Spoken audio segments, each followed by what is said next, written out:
Hey guys, it's Lianne Hahn, the best injector, and I'm so excited today. I have Sophie Bai, the creator of Pavise, here in my office. I'm very excited to have her here. I've had the opportunity to speak with her several times over the last couple weeks and recently this weekend at a conference, and I really enjoyed meeting her, speaking with her, and really getting to know her a little bit more so that I can understand not just about the product, but also the person that created it.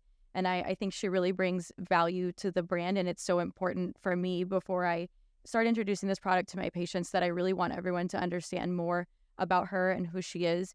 Because I do really believe that that alone also very much sells your brand. I feel very inspired and proud about your story. And I guess to kind of kick things off, there was a quote that I found last night that really resonated with me, and it reminded me of you and speaking with you over the last couple weeks. And it was something from Tom Brady, who obviously people know he plays football, and he said to be successful at anything, the truth is that you don't have to be special.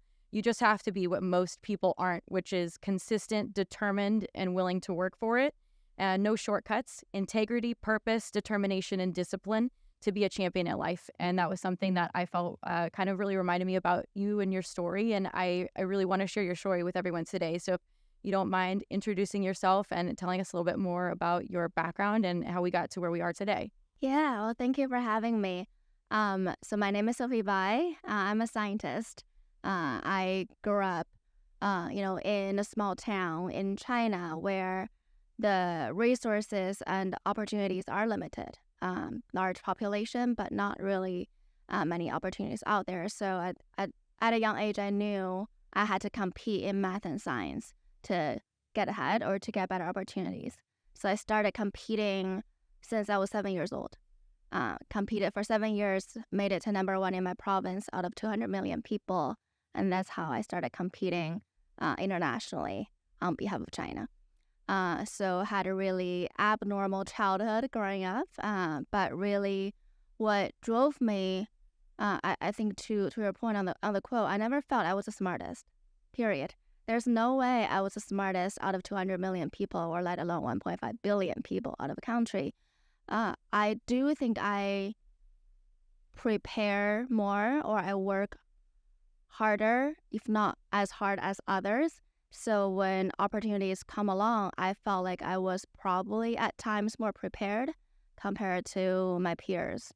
And sometimes I also use analogy of it felt like a marathon that I was running, and I probably didn't start with any advantages. I probably started late, or probably didn't run the fastest, but I felt like people who started earlier than I did, or people who ran faster than I did, all gave up in the middle of the race, and then I was probably the only one left, and then that looked like as if I were the winner, or I was the number one getting to the end, or to the finish line. So but that being said, I just loved science, and I felt like science was fair to me because I really had really bad skin growing up with cystic acne and eczema, and as a professional mathlete, I competed for a living. So preparation is something kind of like I'm confident about, which is I always over prepare. And when I was 11, the public speaking contest that I was in, the judges said I looked ugly, so kicked out of the competition. And that changed my personality, made me felt like maybe it's not about working hard, right? Maybe something that was wrong with me that basically prevent me from certain opportunities, or even made me feel like I'm not worthy of certain opportunities in life. Well, but looking back, I never knew public speaking contest was a beauty contest. And looking back, a lot of things in life, I think, shouldn't be beauty contests, are beauty contests. So that basically, since that incident made me super insecure about how I look. And eventually, I guess 20 plus years led me to do what I do now, is to create new molecules and new treatment for skin conditions. I really love that piece of your story, and I feel like when she tells this, obviously she says it so humbly, and there's so many missing pieces to this, and I had so many additional questions because I feel like we've heard this story, if you followed her on social media or if you've been to any conferences and you do hear this. And I had additional questions to those things because I wanted to know more, like when you did very well at math, what type of math was that exactly? Yeah. So I started competing in math, and then, like even when we were 9, 10 years old, in order to compete, you had to start to learn calculus. So it basically had really advanced learning when we were much younger, right? So college material. Who's teaching you that at that age? Where are you getting that knowledge? So there are programs outside of school that for people who are talented in STEM in general. And I think as a whole country, that STEM education is pretty much a top priority. We grew up learning that only science and technology can move the society forward and can help people around you. So I think there was much more about the environment we were in. It's much about promoting science and wanting kids to have an early interest in science. And then there are just different, programs that are tailored for that. So for me, I had to take calculus to get into some of the graduate level programs that I ended up going into throughout my career. But I don't feel like calculus has had any benefit to me in my career personally. Yeah. How does calculus apply to you now, today, if at all? Yeah, so definitely didn't do much when I was competing, right? Because to me at that time, it was just felt like some advanced skills I need to have. But now I actually use it quite often, especially coming to MIT where I studied chemical engineering. And that's where calculus and differential equations are much more used or applied in our daily lives as chemical engineers to solve actually real life problems. For example, how the speed of certain fluid flow through certain materials that matters, and how to calculate that. Usually you have to use differential equations. And is there like computer programs that are doing this for you? Is this a lot of like handheld stuff? Like how is that done? Yeah, I think I'm a much more of a proponent of doing math by hand rather than using like calculator or computer programs, because I feel like that truly shows you understand why you need to do certain things. At school, we were forced to use hand to solve all of those problems to build a more solid foundation. And after that, we do use MATLAB, Python, different computer programs to help us to do some of those simulations. However, you have to write the code yourself. So I had to learn coding in school as well. Wow. And then I'm also aware that at a very young age, you ended up working in a laboratory and from there became recognized by NASA for your discoveries. I guess let's talk a little bit more about that and how old you were and what exactly happened. Yeah, it was such a funny story because every time I think people heard that I have a minor planet named after me, they thought it was a joke. And they were like expecting me to say, oh, it's a joke, but it's not. So they're like, oh, really? And so I discovered anti-aging compound when I was 16, and that's when NASA recognized me by awarding me a minor planet named after me. So there's a Sophie Bai floating around out there. Thankfully, it's not hitting Earth anytime soon.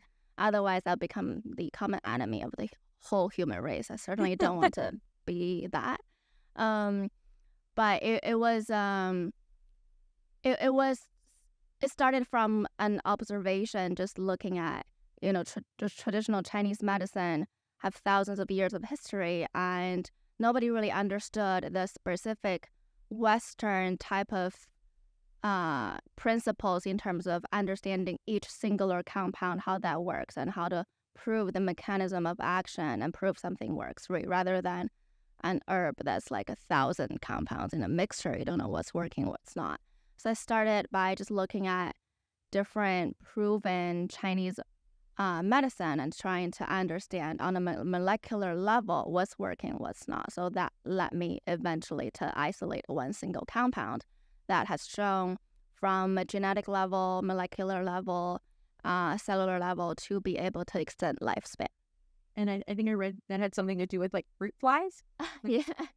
Yeah. So fruit flies is a really common aging model. The reason is because when you think about anti-aging or aging research in general, is you ask a subject to either orally take something or inject something or apply something and watch until the subject dies, right? So human is not the best subject to start to study just because we can live a long time, right? Animals in general too, to start, can live a long time, but usually fruit flies live around 50 days. So that's why it's a very good model to start to test out if certain things can extend lifespan. And I understand that it doubled their lifespan, or what happened there? So it doubled the lifespan of the yeast. So yeast is another material to study longevity. So it started with yeast and doubled the lifespan of yeast, and then we've moved on to fruit flies. And then fruit flies for the male ones, I think increase about 20%. For the female ones, increase about 30%. That's interesting. And what was the name of that compound? Yeah, so it doesn't really have a name because we actually just isolate that compound, and chemically it's structured as C20H30O, so it's an organic compound. Okay. And how is that still like utilized today, if at all? Yeah, so it's still being under research and development for various anti-inflammatory purposes. Because through our study, we have demonstrated it's really potent in terms of stop the inflammatory responses for certain diseases. So that's where people are focusing on. Do you still work with it at all, or have any involvement with that, or it's just kind of been passed on to other people at this point? Passed on to other people. Okay. And then going from there, how did you end up here in the United States? Yeah. So I was fortunate, to have the opportunity to come to MIT and Caltech, and coming to MIT was probably where I felt like my life has been put on a completely different path. That I started working with Dr. Bob Langer, who is a co-founder of Moderna and 40 other biotech companies, to really use chemical engineering principles to design or create different new drugs. So I was very privileged to be able to do that, at an 18-year-old. Learned a lot, working with postdocs and PhDs. Probably slept a lot of the nights in the lab. I had a sleeping bag there back in the days, trying to really create drugs that we thought could cure cancer. Started with prostate cancer and also worked on lung cancer and type 1 diabetes. And so since then, I understand you have your Bachelor's of Science in Chemical Engineering from MIT and a Master's of Business Administration from Harvard. Okay. Do you feel like you've done anything with your MBA at this point? Has that helped you at all to leading to Pavise? That's a great question. I think, what I probably pride myself the most is the education or scientific education I've gotten from MIT, which, resources were so abundant at that time for me to be able to experience what real science is. And I think the business skills are very important, and I was fortunate enough to work in the business world prior to Harvard to have a kind of like a paid MBA per se to work for companies for management consulting and private equity. But Harvard really was a great place for me to kind of stop, right? Because when you're working, you're just focused on getting the work done, but forced me to stop and then think what I really wanted to do with my life, and just have the option to pause and really evaluate different career choices. And ultimately, Harvard actually was the one who wrote me the first check to start my company. Okay. And then when was it that you started your company?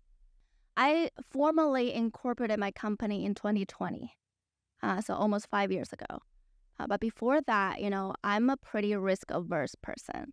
So I wanted to make sure what I'm going to do have real advantage or scientific breakthrough or scientific benefits for people.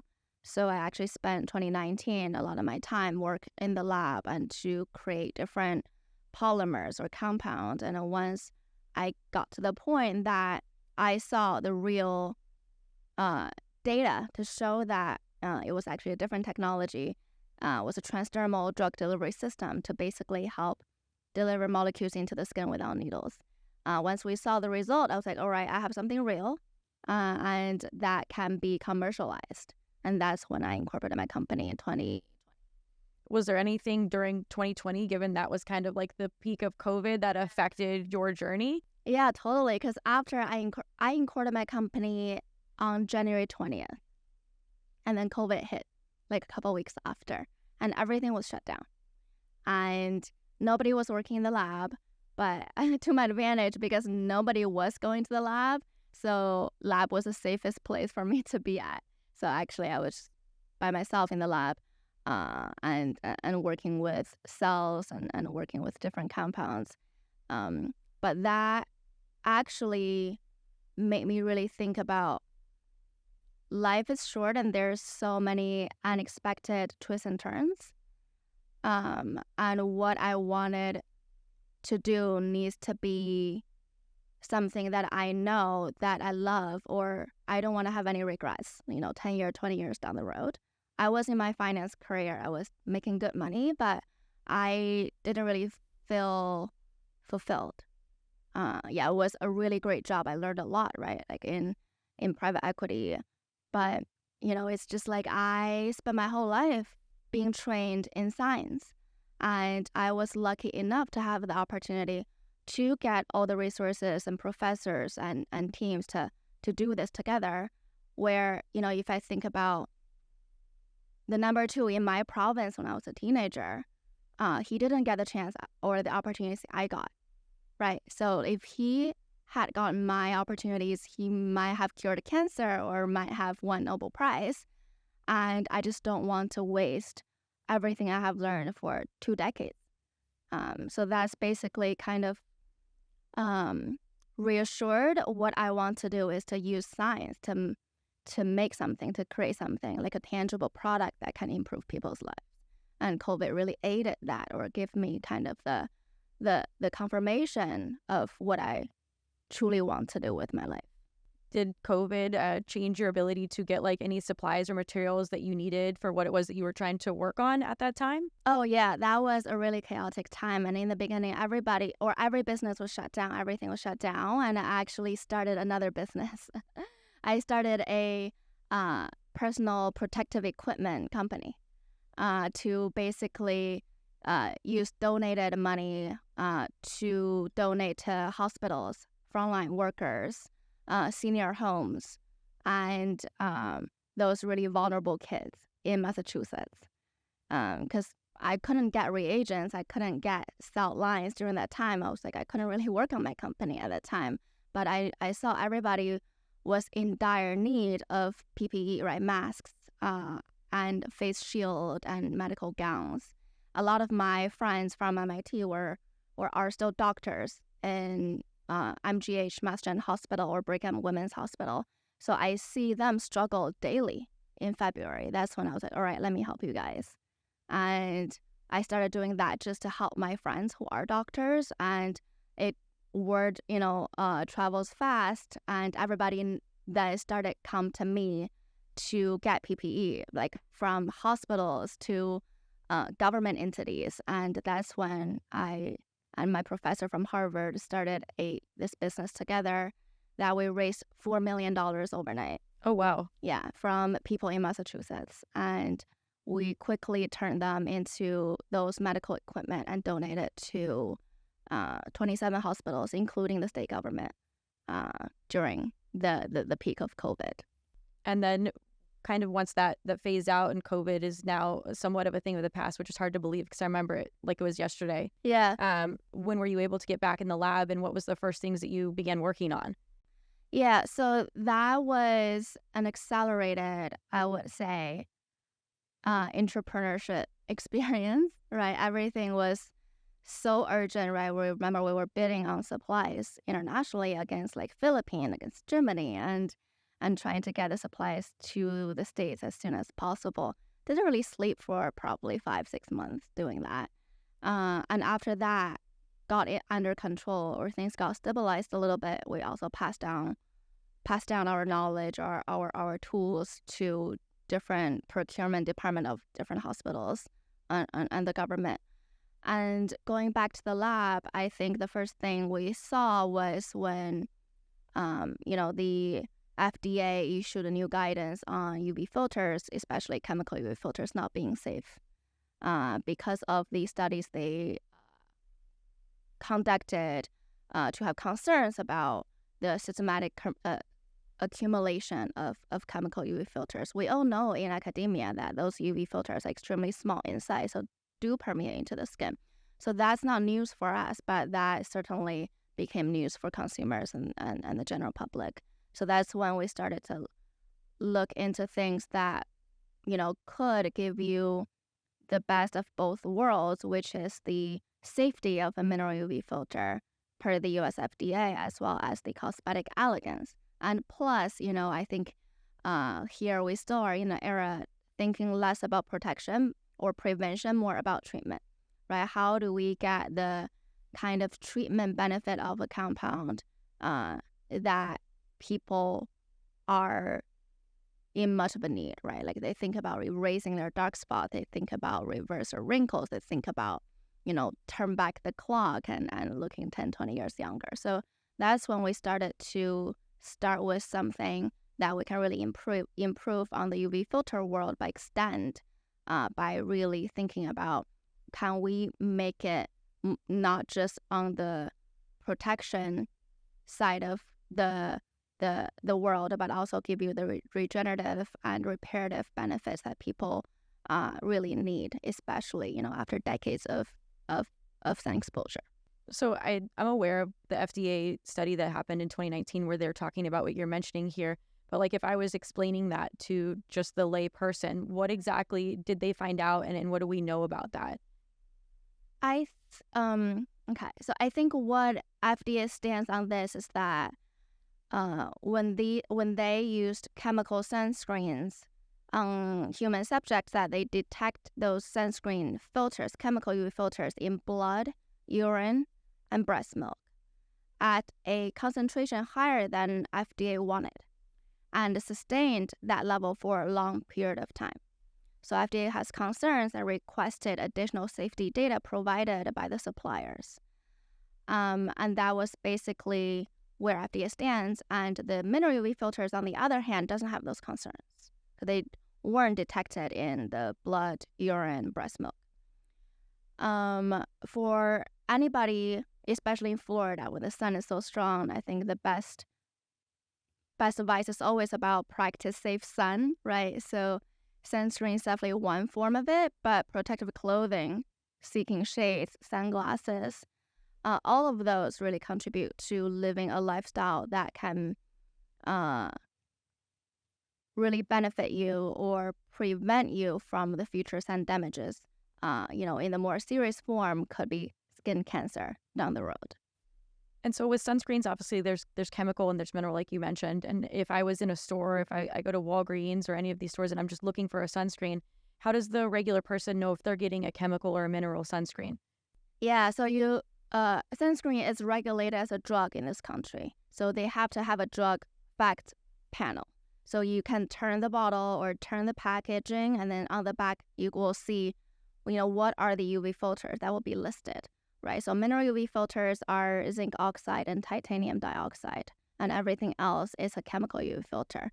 Well, it doesn't mean chemical UV filters will cause serious health side effects. We don't know about that. But what we do know is that there are a good amount of people can be allergic or can be irritated by chemical UV filters, right? People can cry when we apply chemical sunscreens on their face. They feel stinging in their eyes, or they could get contact dermatitis. So that are very common symptoms or side effects of chemical UV filters, right? And I think especially in a clinical setting, right, your office, especially patients with melasma rosacea, who are, or those kind of conditions can be worsened by inflammation, right? That's why I think medical professionals or providers tend to stay away from chemical UV filters. But that being said, having something on to protect your skin is better than nothing. I think as long as you are not allergic or being irritated or have concerns around chemical UV filters, you should still use it. And that's better than, having skin cancer, which can be lethal. Yeah, so you mentioned zinc, and obviously the entire idea behind Pavise, from what I understand, is the diamond core. Yeah. And so you work specifically with the zinc molecule.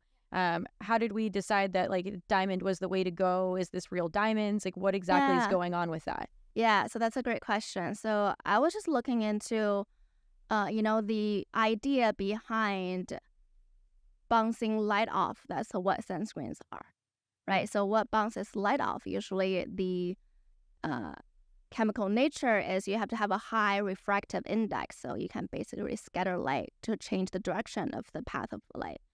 And zinc and titanium are the two that have pretty high refractive index. That's why they were chosen as UV filters, decades ago. So I was looking at what has higher or high refractive index, and diamond came up.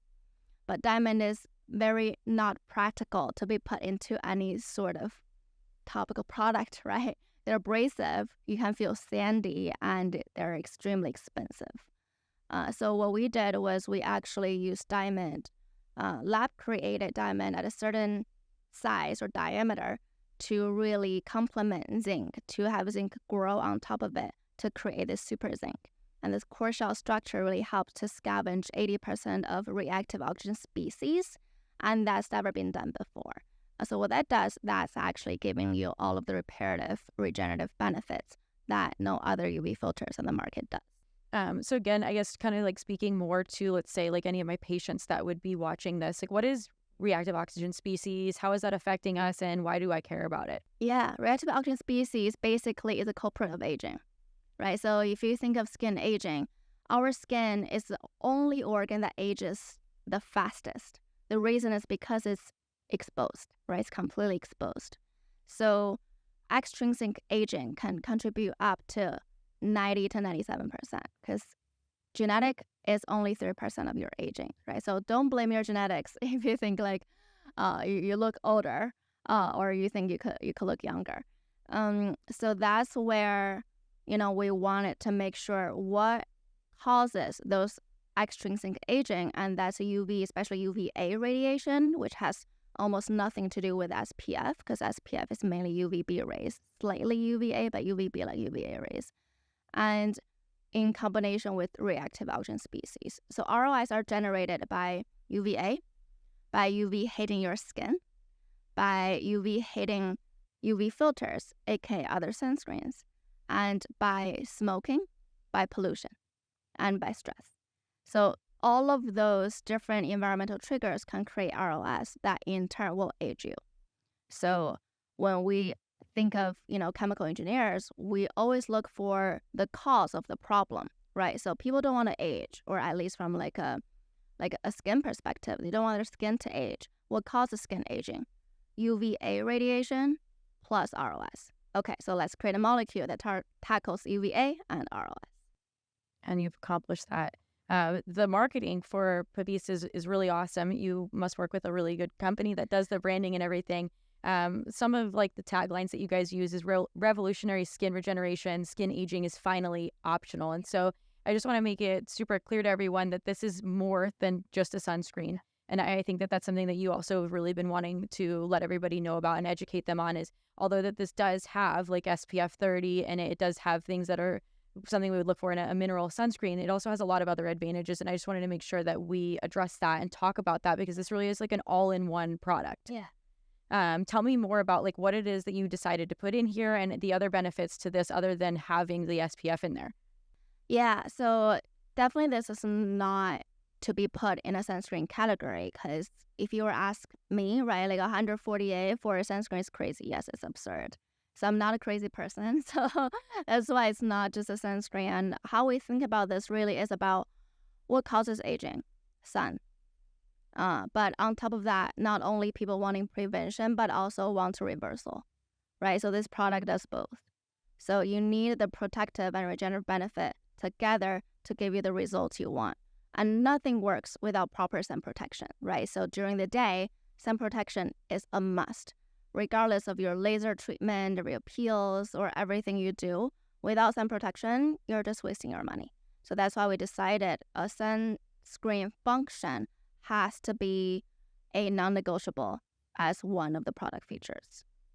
Yeah, it talks a lot about, you guys push like efficacy, wearability, safety. One thing that I really love about it, and at least from my experience, where you put it on your hand or on your face, it doesn't have like that white color that people would be used to when they put it on, which is really nice because then you could put your makeup on afterwards or other products, and you're not having to worry about it feeling like a traditional sunscreen, looking like a traditional sunscreen. It has the moisturizers in it. It has the anti-aging properties to it.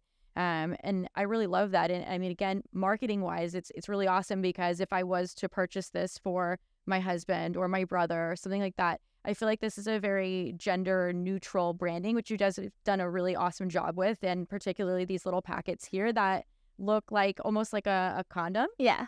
That's been really cool. Talk to me a little bit about like your marketing towards men and some of like the slogans and stuff you guys have been doing with this. It's kind of cute. Yeah. It's so interesting because in the beginning, it was just real, like me and our small team wanted to create products that we want to use as scientists, right? So a lot of it originated from our own preference as scientists, right? So for example, the packaging, this really is the fluorescent confocal images that we see daily. Science to us is never white. You see a lot of white packaging, white coat, but that's not science, right? That's clinical. Right, science is actually very vibrant in terms of color-wise. We use fluorescent confocal or we use fluorescent dyes to biomark different proteins, different ligands, different nuclei to be able to be visualized by the scientists, right? So that's what we see, a very vivid, colorful world under the confocal imaging. So we wanted that to be presented to the world to do science justice, right? Science is exciting, it's vibrant, and it's mysterious. And that's what basically gives us this kind of foundation of why Pavise look like the way it is and very different from everything else on the market. And then, when we went out to the market, to my surprise, a lot of our customers are men. I think about men spending $148 on a skincare product. Right, like everybody would have told me it's impossible. You can't make men to buy those products. But we have more and more men coming to our site and then purchase and make up to 40% of our customer base. That's when we know we cannot ignore the men. And then my friends who are scientists are joking to me because I was like, and I never knew, I was never like marketed to men. Like, how come men find those resonating? And then they're like, "Cause Sophie, you think like a man, cause you're very logical. You're like a nerdy scientist. All you think are like a very, very logical way of how you create this product, and that's how typically men resonate too with regarding to when they choose their product." Yeah, the slogan I saw for this, it was wearing protection never felt so good. And so it is funny because like sometimes I forget that was kind of like the catchphrase, and the whole idea behind this is that it kind of looks like a little bit like a condom. And so I've given them out to some of my patients even, and that's the first thing that they say. My husband's gonna love this. It's kind of funny. It looks like a condom. And even the guys have said that too, and they like it. Yeah. It's easy to put in their wallet, take out, just put on really quick if you're on the golf course or whatever. So I've been able to convince my spouse even, hey, I need you to put this on daily, and it's sitting there in his bathroom, and no shame, it's out there, and he's putting it on. And no complaints from his end on that, which is awesome. But what I also really like is that there's been times I went to the water park recently and I forgot my kid's sunscreen, or we run out of it, and stuff happens. But I know that I happen to have this in my bag. But because I know that it's safe, I can use it also on my children. Yeah. And so the great thing that I love about the product is it's safe for children. It's safe for pregnant people. Men like it, women like it. So it's really like a all around great product for everyone, and even all skin types, if I understand correctly. Is there anybody that this isn't safe for? Maybe aliens. So pretty much it's like if you have a face, then Pavise is for you, right? So it's just a win-win for everyone. And you also have not just this dynamic age defense product here, which I'll open it up. So here's the packaging that she was talking about. It's really cool. It's got kind of like the reflective piece to it. And you said this is the molecule as how you see it on electron microscopy. Is that correct? So then when you open it up, you really do position yourself as kind of, you said, like kind of like the Hermes of this industry, right? And I feel like I don't want to like rip this box open. You'll probably do a better job than I will because there's a temper it's so seal. nicely packaged. Yeah, there's a seal. The bottle comes, it's glass, and it has an insert inside of it that we can very easily like pop out, and you just replace the inside. You don't have to replace the entire bottle, which is really nice. And I had asked you, like, why did you choose to do this as like a glass format? And I thought your response to it was very interesting. You're talking about how it's a very sustainable brand. And what types of things are you guys doing with that? Yeah, so in the beginning, we know that we want a packaging to feel elevated, right? Because again, I think our goal is the science is there, the technology is there, the product itself is amazing, but we also want to have a type of packaging that can showcase or do justice to the amount of science we have. And glass or black is a color of choice just because transparency is a relevant term. Nothing is 100% transparent, and black actually kind of blocks more light than any other colors. And we also want to make sure, the insert is actually a airless pump. So this one is airless.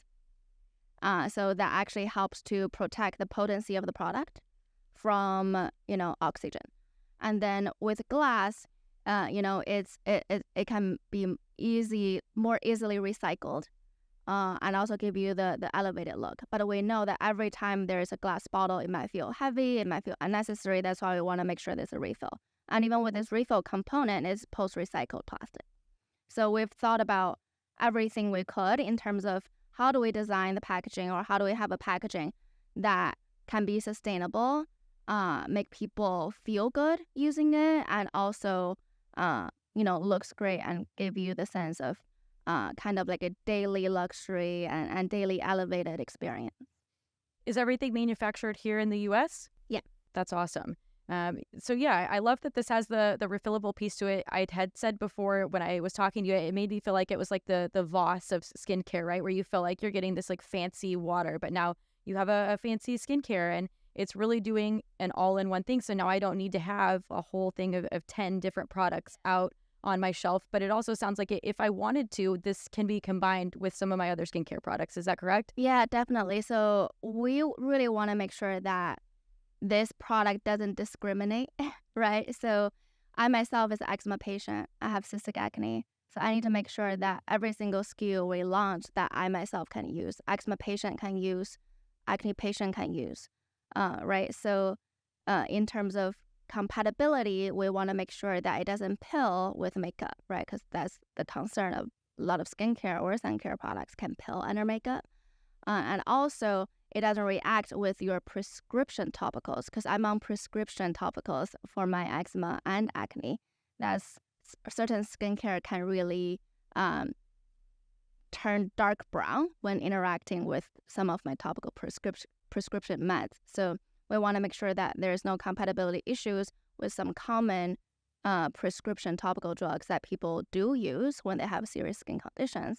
And at the same time, definitely safe to use with vitamin C, with any other skincare product you typically like to use with. Okay. And so I think something, at least from my perspective, and so for those of you that haven't watched a lot of my videos or don't understand what I do, I'm an aesthetic injector. I'm a physician assistant. So all I deal with every single day is just injectables. And I'm not a medical dermatologist. I don't necessarily deal with skin conditions every single day, but I do have patients that come to my office that point out various skin conditions to me.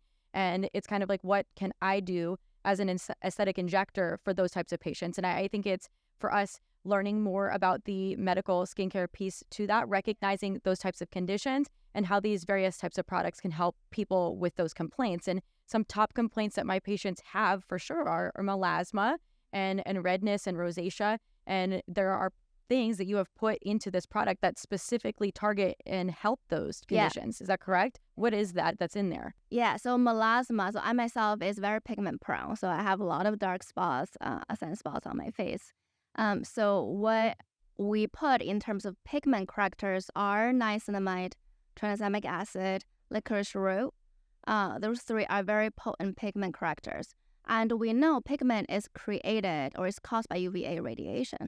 And that's why we actually have the highest UVA rating possible. It's PA4+, right? That's the highest UVA rating you can get. So we kind of stop the bleeding, right, to start. We don't have all the triggers for your pigment. And then we start to think about correcting them. But how do we correct them? Is that Demoncore is actually a really powerful drug delivery vehicle. So it helps the penetration of niacinamide, tranexamic acid, and licorice root much deeper into the skin to work better. Because a lot of the topical skincare products, they sound good in theory, but they sit on top of your skin, doesn't penetrate, and then there's nothing happening. So that's why people see much more of like a reparative results compared to any other product they have used in the past. And so it's also like decreasing the redness for people with rosacea. Yeah. That's fantastic. And then we have the anti-aging properties where people are seeing like, their skin improving as far as like fine lines, wrinkles, a decrease from sun damage. And I mean, other than that, I mean, everything about this has been just like so mindful about all different types of populations, even down to like the name. I remember hearing about it and I was like, how do you pronounce that? What does that mean? Where does this come from? And I know in talking to you, it was very interesting hearing like from even like the business perspective on making those types of decisions, that there was like a branding company that you worked with and how you guys kind of developed even just the name. I guess let's talk more about that and what does it mean and where did it come from? Yeah, so the name came from, it's actually, I think, a 14th century shield. So it's a shield that soldiers use on the battlefield to protect themselves, right?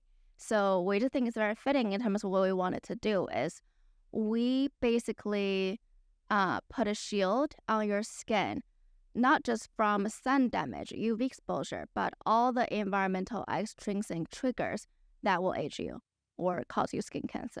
So that's why we think this name is very fitting for the brand. How long did it take to like have somebody come up with that name? Was this just like a quick process and it was the first name that came out, or there's like more to that? No, we thought about many different names. I definitely wanted to represent science, right? So I remember some of the names were so funny. I think one of them was called We Are Carbon. And then we talked to people about what do you think of the name We Are Carbon? They're like, it sounds like it's not environmental friendly. And I was like, all right, so that's not gonna be the name. So we just have to keep going down this iterative process to finally find a name. And so when you're going through the name process and then you guys are going through these different names, are there like surveys that you're putting out to people to see like their perception of your brand? And then you reach that point like where you decided, okay, like Pavise is the one? We, I think it was more of like internal team, and we asked our friends and family, like, how do you think of the name, right? So for example, I think another contender was Savant. Okay. And we essentially passed it because people are like, oh, Sophie, like, you're this genius, like, it's a fitting name. And I was like, well, but this is not about me. I think it's about, our product or our brand is not the hero. Like, people out there are the heroes, and we are just the Yoda, right? So we need to come up with a name that's more like a Yoda to help people become the heroes in their life, rather than this is the hero. And so I'm assuming that this product came out first and then the face wash, or like what was the order of operations with the decision with the products here? Yeah, so definitely Demoncore was, invented first, and then we decided to put into a product to feature the benefits of Demoncore, which is highest UVA protection, right?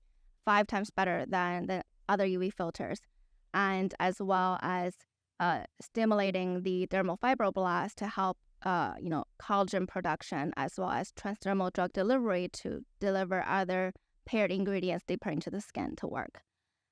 So after creating this, I think cleanser came to our attention because we actually tested about 200 cleansers in the market, and none of them really cleanse properly. And the reason is because, now we have the UV imaging tools to actually detect the debris still on your face after washing. And I went back to ask some of my friends who are product developers or cosmetic chemists creating cleansers, developing cleansers. I asked them, how do you know that your cleanser cleanses? And they told me it's just a feeling. I was like, all right, that's why, right? So I think not being able to quantify the cleansing property was a problem why we have cleansers that don't clean properly. And then the issue with that really is around if you have a nighttime skincare routine that prevents penetration of your skincare activities even more, right? So that basically make your nighttime product, if you want them to work even less. And then for people who are acne prone, like me, right, not have a clean face in the end of the day could cause clogged pores and later lead to breakouts. So did these get released at the same time? So all of those SKUs got released at the same time, but this one was done first, and then cleanser was probably developed the second. Okay, so this is the Gentle Amino Power Wash, and how much is this retailing for? So retail for $64. $64. And so what is the difference between your face wash, other face washes, and what are we seeing with this one that's beneficial to people like my patients? So this one, I think we decided to use amino acid-based cleansing agents. Those are new type of cleansing agents that are much more expensive, but they are much more gentle in terms of feeling, right? So people often complain when they clean their face that they feel stripping, drying, or they feel too harsh, and you don't feel that with our cleanser at all. And that's what people love. They feel like every day they love clean their face or wash their face because they feel it's like a gentle hug, like warm hug they're having on their face. And besides of non-stripping, non-drying, eczema safe, sensitive skin safe, we intentionally put a glycolic acid in it. The reason is because I myself is actually very lazy, right? Like you can never put me on a rigid 10-step skincare routine. I'll tell you I'm non-compliant on day one. So, but exfoliation is very important. I used to, when I was younger, either don't do it for a long time, and then when I realize I need to do it, I overdo it. It's like, okay, I put this on, all of a sudden my face is burned and red. Okay, I'll never do it again, right? So it's never really an easy product category to use. So we decided, why don't we put a low percentage but still very effective that are safe to use daily, so people don't forget they need to exfoliate. So that's why we put a low percentage of glycolic acid that's still safe to use daily and still safe on very sensitive skin, that people don't forget these very important part of skincare.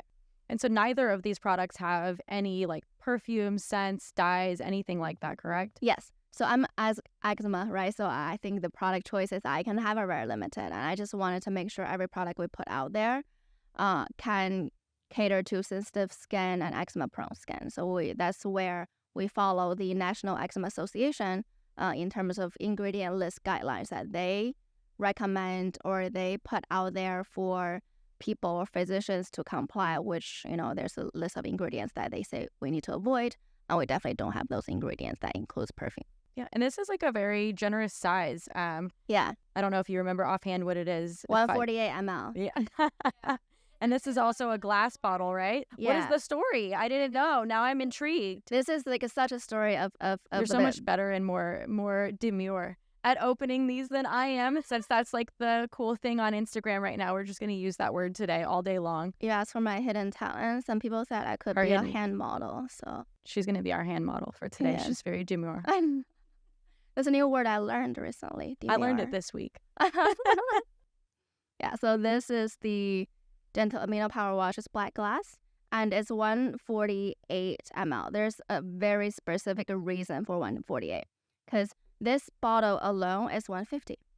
So in the beginning, okay, it's going to be 150, but we quickly realized if you fill the full bottle, if you go to really cold temperature, right, it will freeze and then it will expand, right? And then that could break the bottle, or that could cause issues that can explode. So we need to make sure that we have to leave a little bit space that's enough in the case of severe weather. For people who go skiing, they want to bring this, right? They don't want to open the bottle that's all, frozen, and then that can, explode or not being usable.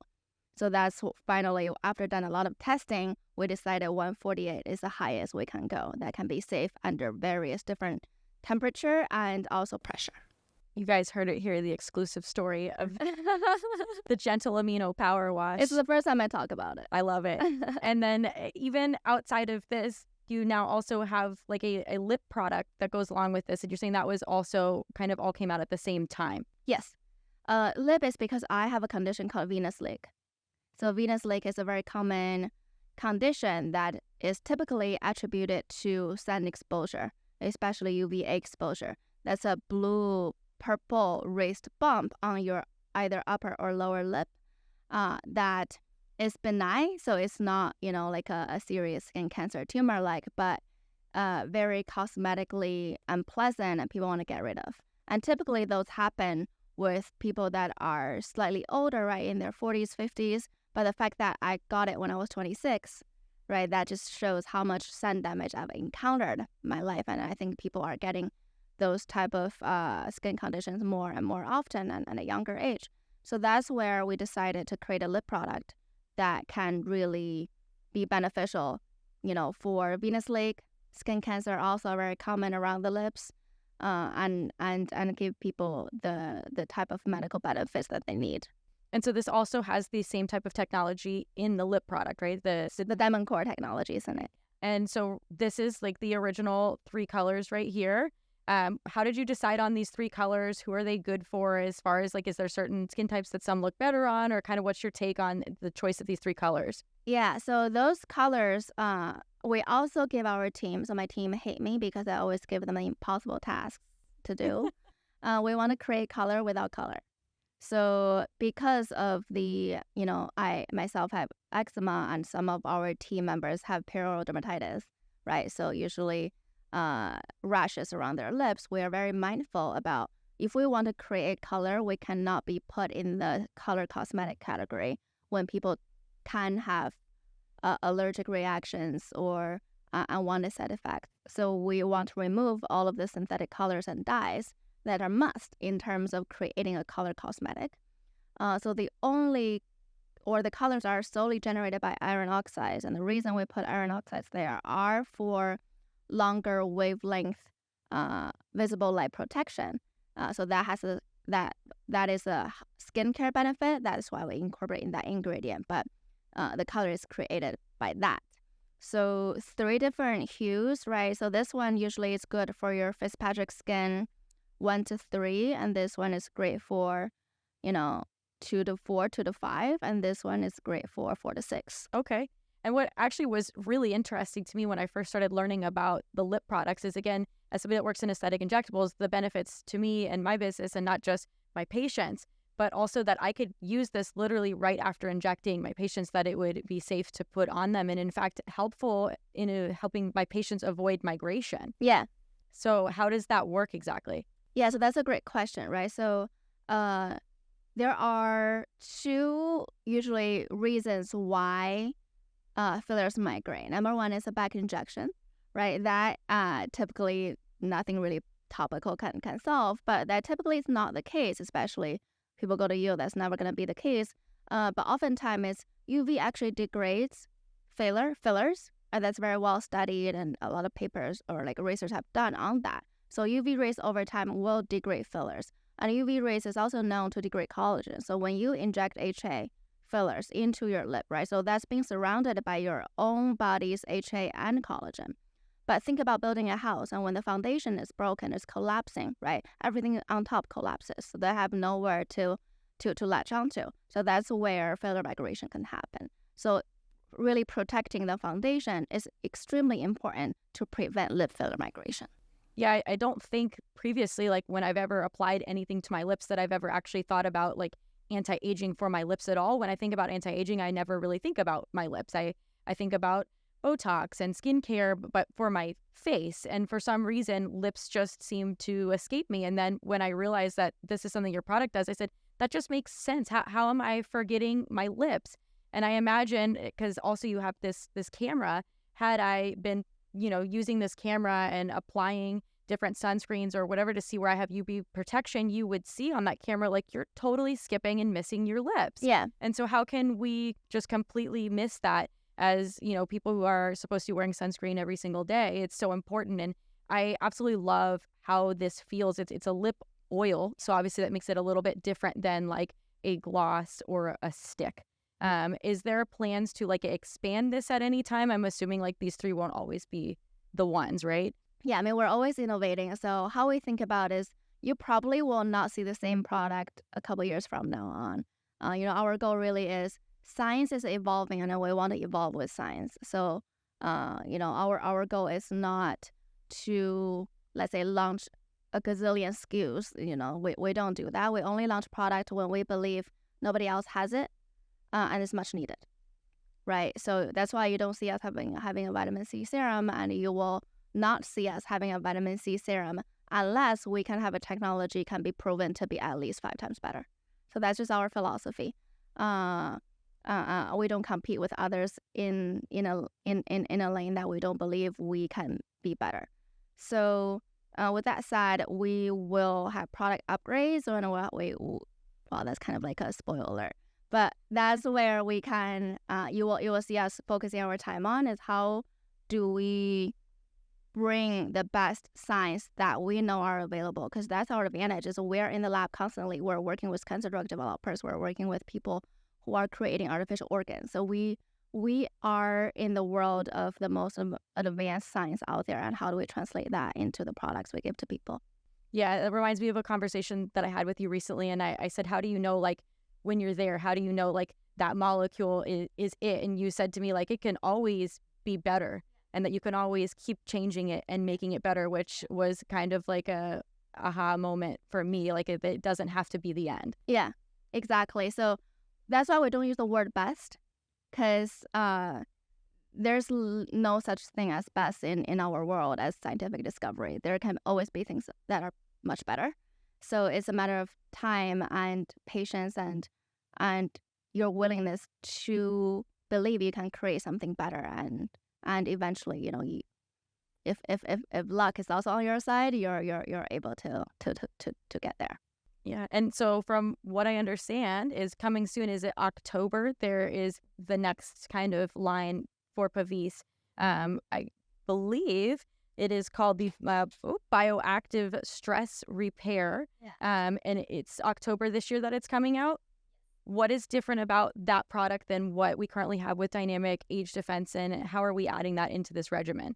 Yeah, so that is basically all you need in the morning, right? So we don't believe in very lengthy routines or complicated routines. We understand there's not a single cause of the skin conditions that you're experiencing. There's always multiple different pathways contributing to pigment, contributing to rosacea, contributing to facial volume loss, contributing to fine lines and wrinkles. So we want to target those simultaneously with one product, rather than trying to sell you, 10, 20 products. So that's always been our philosophy. If we can use one thing to solve your problem, we're not trying to create 20, 30 things to do that. And people have been asking us, okay, I use that in the morning. Can I use it at night? Because I really love it, right? And you can certainly do use it at night, but the sun protective function just doesn't matter at night, right? When you're sleeping, you can certainly use it. There's no problem. That's when we realized, right, we really need to create a nighttime product for people who are asking for it. And that's what this bioadaptive stress repair is. It's a nighttime reparative regenerative product that target multiple signs of aging at once. And we with the diamond core technology, which is multitasking for, really the, dermal fibroblast, a collagen restoration benefit, as well as the drug delivery benefit for the paired technologies in this product, which are very robust, right? This is a very complex formulation that we spend a lot of time with. So, backstory, this product was intended to launch at the same time. Really? What happened? Never got to where we liked in terms of the product formulation and where we wanted the product to be. So we had the concept of this since 2021. So it's been a few years. Yeah. It was just never good enough for us to bring it to the market. So we kept working, right? So this was originally in this line as well. I can show you later. We actually have the designers, because they designed the packaging right, that always included the serum. So we actually launched without the serum. Just we didn't feel that the serum at that time was at the place that we feel that this truly meets our own standard in terms of what we want our consumers to experience. So some of the statistics I was reading about this is that this is stimulating 198% better dermal fibroblast growth and migration. Is that correct? And so again, like talking to the consumer, why do we care about fibroblasts and what are fibroblasts doing for us? Yeah, I think fibroblast is a really amazing type of cells in your body, and I think in your skin, what it does is that you can think about those are the cells who vomit out collagen, right? So those are the cells create collagen for you, and you all love collagen because you understand, right? Collagen give you the skin structure, the youthfulness of your skin, right? So as time goes on, especially I think after age 25, you lose about 1% collagen per year. That's when you start to experience, wrinkling, facial volume loss, sagginess, loss of elasticity, and all that. So that's why when you look at all the different cosmetic treatment, especially in the laser world, all lasers are intended to mechanically stimulate your fibroblasts. They use different energy to actually shake those dermal fibroblasts, being like, hey, wake up, produce more collagen. So that's what lasers do. And similarly with microneedling or RF microneedling, is mechanically shake your fibroblasts to tell them wake up to produce more collagen, right? So that's basically pretty much 80% of the aesthetics world is to how do you stimulate dermal fibroblasts to produce more collagen? Yeah, I love that it says it restores 91% of optimal collagen production, which is very significant. Yeah. And I think the other piece that we haven't even touched on about both of these products, as you mentioned, RF microneedling, lasers, that this can be used post-procedural for people that have that right after and they start getting red, and you are seeing great results with that. Yes. So it's totally safe, no adverse events from that. And in fact, I've seen the images of the progression over like the several days, and it is significantly better by applying this afterwards. And I have colleagues of mine that have put it on after like cool peel lasers, and they said they immediately feel that like heat or that stinging sensation after they get these procedures go away when they put this on. And so there are elements of almost like wound healing to this. How does that work exactly? Yeah, so Demoncore is a great wound healing agent, in our study. So this is where I think science is so unexpectedly beautiful, because we didn't intend on wound healing benefit when we invented Demoncore, right? We were just thinking about UVA and ROS. What happened was we have a lot of customers that are skin cancer patients or skin cancer survivors, and they reach out to us. One guy, his name is Steve, he actually called our customer service last year around April or May, around May.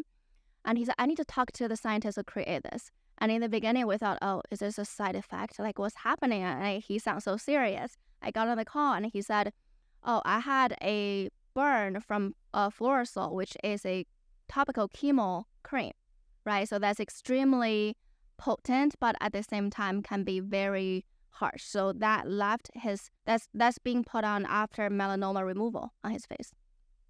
But that chemo cream had caused a hole on his face, on the side of the nose, that couldn't be healed. So he tried everything for 6 months, worked with his medical dermatologist, tried everything, nothing worked. And then he stumbled upon Pavise, and he used it. After 3 days, the wound closed. And then he was really excited. He was so happy, and he just wanted to call us to figure out why this does that. And I said, it's interesting. I didn't know that this could do that, but there are more and more skin cancer patients reach out to us about this wound healing benefits of our product, from melanoma removal to AK removal, that they all show significant wound closure with our product. So that's when our scientists went down the path of understanding why this promote wound healing.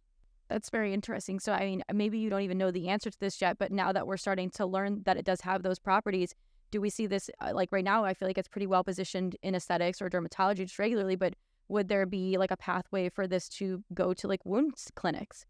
Yeah, so we're doing a lot of wound studies internally, right? So we're really trying to understand what are some of the functions Diamond Core has, and how can we really create products to reach the fullest potential in terms of different functions. And one area we're definitely looking into is wound care. Okay, awesome. I think we've really covered these products quite well. I'm super excited for this to come out. And of course, like I love pink, as you can tell from my office. So I think this is going to be a great addition. And again, I think every single part of this does something for the aesthetics industry, for the dermatology industry, for the wound industry. And I'm excited to see where it goes from there. And I think this will be a really great complement to people who are using neurotoxins to decrease fine lines and wrinkles and so many other things from the anti-aging perspective. And there's just so much more for this. And I'm excited for you to see where this goes. What are you hoping for like in the next 5-10 years with your company, or what are we thinking is next for you?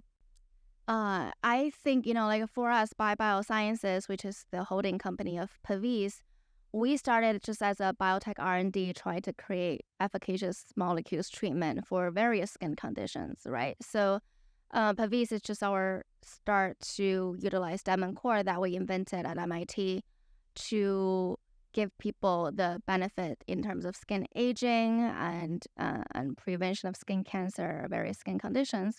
But we always want to follow the science. And for me personally, I want to cure eczema because I'm an eczema patient, right? So that type of pain or emotional toll on me since I was a kid has really been paramount. And that really motivates me to trying to find cure in my lifetime.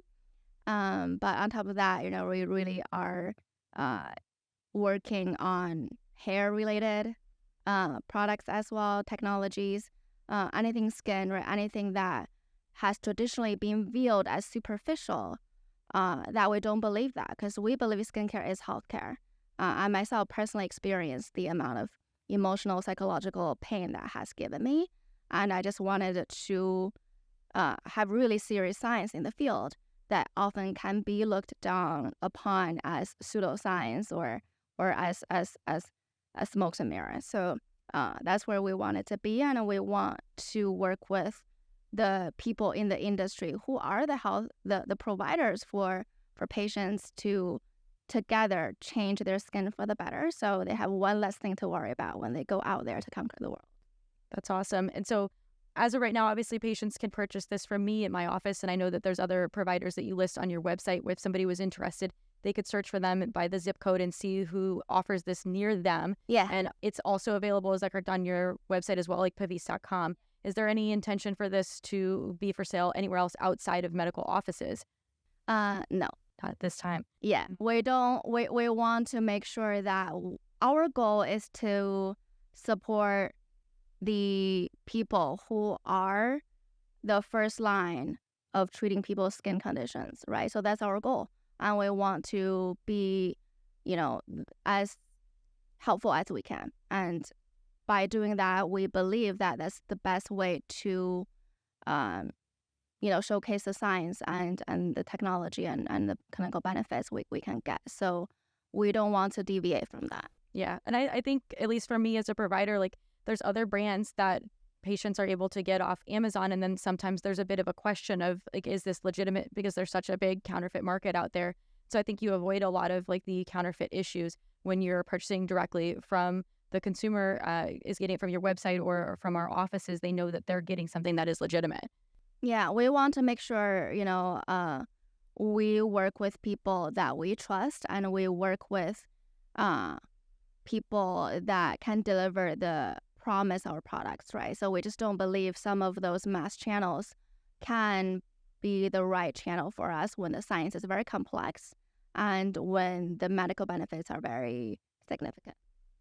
And so I didn't mention it, but I know that you always kind of downplay, like, this line that you have has won many, many awards, right? Do you even know how many awards you've gotten at this point? 19 plus. I think that's the last time we counted, probably from a month or 2 months ago. Which one are you most proud of? I would say the most proud of is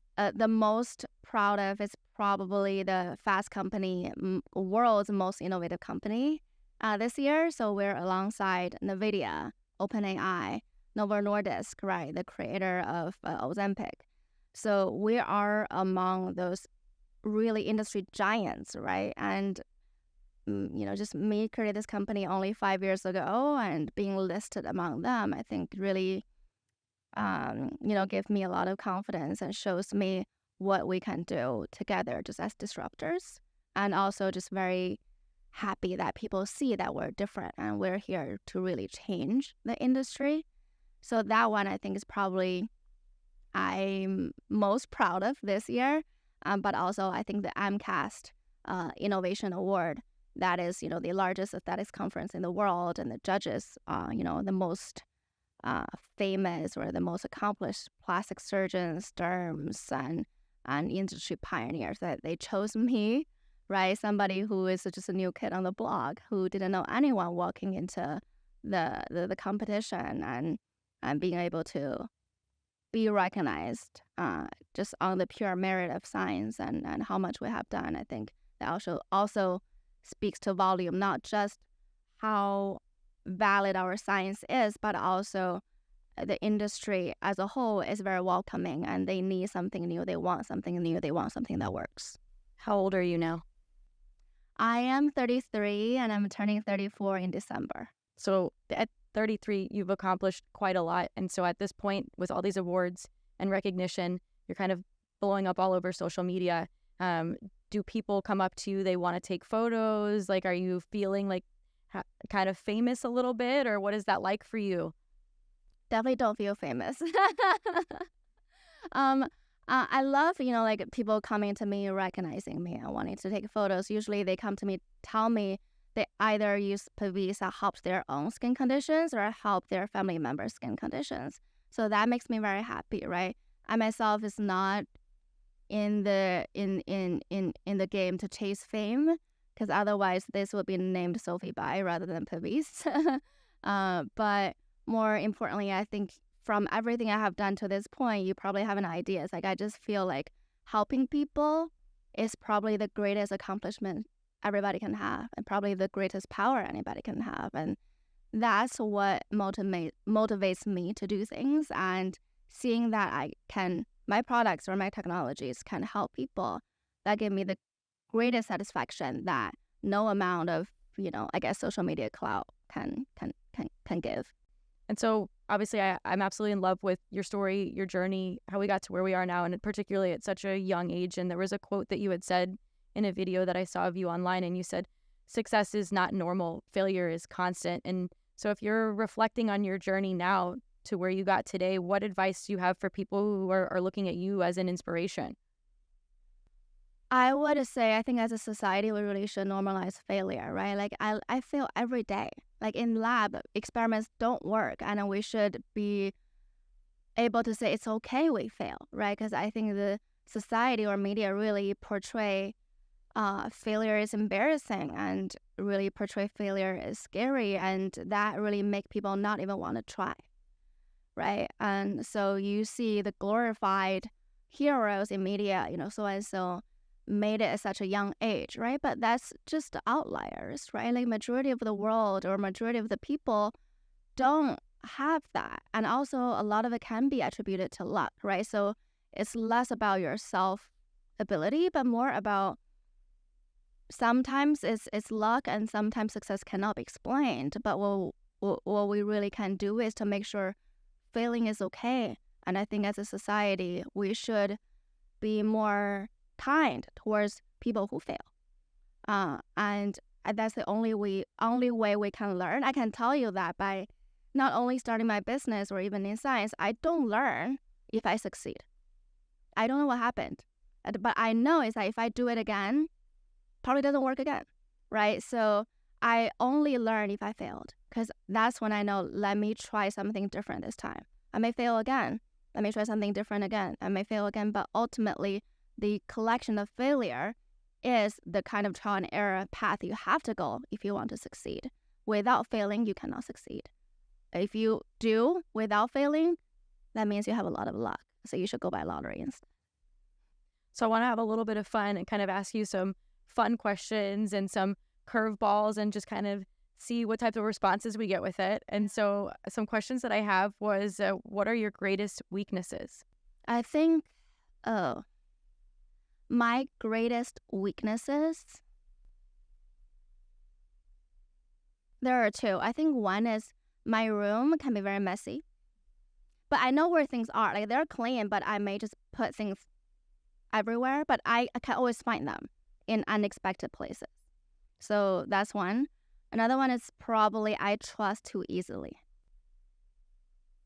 I love that. And so how would you describe yourself? What is your personality like when you're not being the scientist?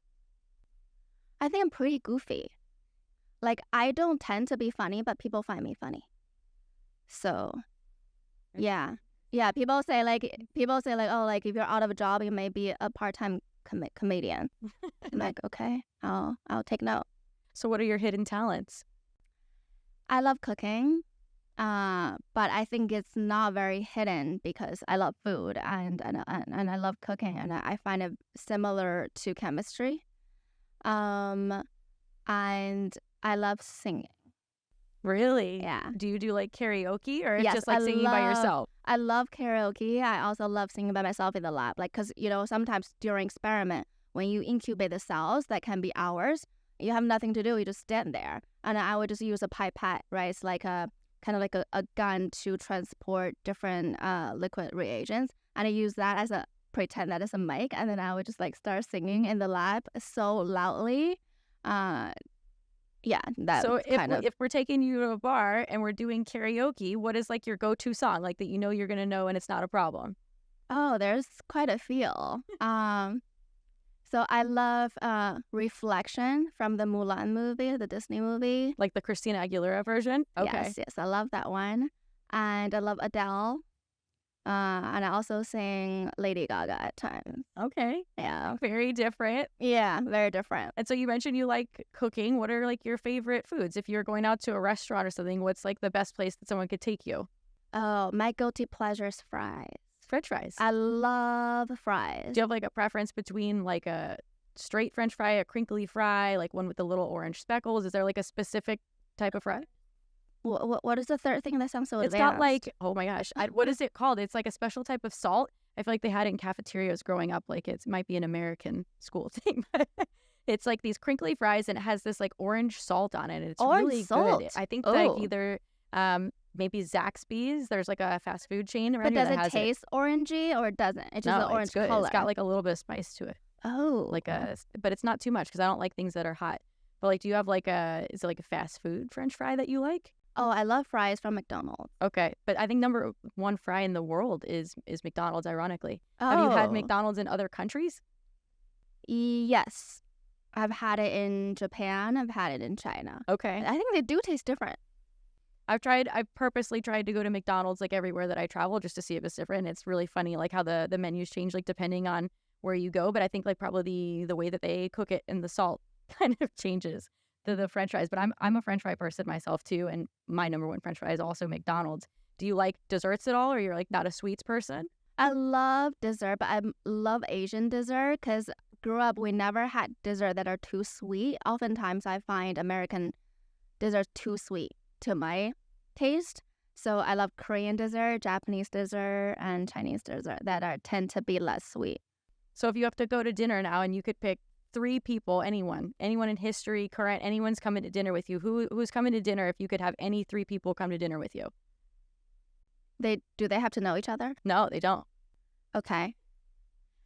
I think number one guest would be Albert Einstein. Number 2 is Elon Musk. Number 3 is Taylor Swift. That is 3 very interesting people, and I think the last one threw me off a bit. I don't think I was expecting that one. We had like 2 like big heavy names like current, like Elon Musk, and then obviously everyone admires Albert Einstein and Taylor. Do you listen to Taylor Swift? Yeah. Did you go to the Cruel concerts? Summer. I mean, I couldn't even get a ticket. So, but I think she has this power and influence to young people that nobody else has, and I think it would be really great to actually put those 3 in the room together, because clearly very different people. But what I think will be so interesting is the conversations coming out of, you know, the best inventor of all time to probably the biggest business mogul of all time, and to somebody who is extremely talented and have the really high creativity and also have the power to influence young people and younger generation. I think that'll be so powerful. I really wanted kids nowadays to be more exposed to science, to business, to things and technologies that can change the world for the better, right? So, and what I am worried about as somebody who have an old soul is, social media can be wonderful for many things, but and also I just wanted to have the platform to actually have some of those really amazing scientists or brilliant minds that are typically you don't see on social media, and can be more seen, more under the spotlight, and then for young kids to be inspired. Because let me tell you, if more kids growing up, they don't want to be scientists, we as humans going to be doomed in our next pandemic. So it's very interesting that we kind of segued into that, because obviously when you showed up here, I had no idea that you even have an internship program. And so your intern is here today, and I talked to her a little bit, and she mentioned that her mother found you through social media. And so I don't think anybody knows about this internship program and why you're doing it and what's it for and how do people apply to that. Yeah, so I think for me, I always know I am lucky and privileged. As I said, I never think I'm the smartest. I really think that a lot of things that out of my control really made positive impact in where I am today. So I always wanted to provide some of those to, let's say, like the 16-year-old me when I felt hopeless, when I felt like nobody was able to help me, when I felt like, oh, I was on my own. So that's when I created this program that I started in 2021. So it has been our fourth year. Basically, that I would have high schooler coming to my lab and then experience what real science is at MIT to get the exposure, right? Because I think a lot of the talent you see, or a lot of the people that are so great, that they usually, as a younger kid, they have some sort of influence either from their parents or from their school, from their teachers, from their environment. So I kind of want to create that environment for people just to try and explore at a younger age. And I have a bias towards girls. So every year I've picked a girl to be a girl or two. I think this year we actually had 3 interns working in my lab to experience what being a scientist is. They can like it, they cannot like it, but at least they know, right? So it's all about what you have done, what I've experienced that can help you to decide what you want to do later. But selfishly, I hope they can pursue a career in science down the road because we need more scientists. But also, I just think that being a girl can be very difficult, especially, with, as I said, social media, when people constantly compare appearances or those kind of short-lived things. And I want to give them the opportunity to really go behind the curtain to experience things and to have the opportunity can later give them a leg up in terms of where real life can lead them to. If there was anybody watching this who might be interested in that, how would they get a hold of you? They can reach me at, so actually customer service, oftentimes I do check. So they can reach to hello@pavise.com, but they can also reach out to our team and to their social media, to my social media. I'm pretty bad at checking DMs because sometimes I get spams. So I'm not very good at that. But as long as I see something with regard to the program, I definitely will reply. And I hope actually eventually I can make a pretty big program just to have more kids that they can have the opportunity that I know they want, right? And also I knew 20 years ago I wanted them. I wanted to have those resources or to have those experiences that can help me down the road. Yeah, I have absolutely loved talking with you today, and I'm so glad that you came here and allowed me to be able to share your story and help people learn more about who you are and your personality and the products today, because I'm so inspired by your story, and even more so now hearing more about how you have this internship program. It's so impressive how you continue to give back to people, and even through like the PPE thing you did and everything like that. And you're doing so many things to try to change the world every day. And I think that that's almost like the purpose of life. So I absolutely love it. So thank you so much for coming on here today. Thank you for having me. And you are equally an inspiration to me, and like doing what you do and also helping your community and all of the people who are out there making a living, not just for themselves, but also to help others to feel good every day. And that's really an important job. And oftentimes you guys are the unsung heroes of how the industry is. And it's an honor for me to help you guys and to be a part of your team. Thank you. Thank you. Perfect timing.